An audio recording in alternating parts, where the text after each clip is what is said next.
Ang lagundi ay isang halamang gamot na popular sa Pilipinas. Narito ang mga sakit na maaaring gamutin ng lagundi. Una, ubo.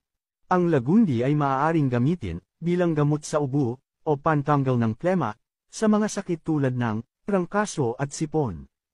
Pangalawa, hika. Ang lagundi ay may mga anti-inflammatory na katangian na maaaring makatulong sa pamamaga ng mga daanan ng hangin, na maaaring mabawasan ang mga sintomas ng hika. Pangatlo, pulmonya. Ang lagundi ay nagpapababa ng pamamaga at nagpapabuti ng immune system. Ito ay maaaring makatulong sa paggamot ng pulmonya at iba pang mga impeksyon sa baga. Pang-apat, sakit sa lalamunan. Ang lagundi ay may antibacterial at anti-inflammatory na maaaring mabawasan ang pamamaga at sakit sa lalamunan. Pang-lima, trangkaso.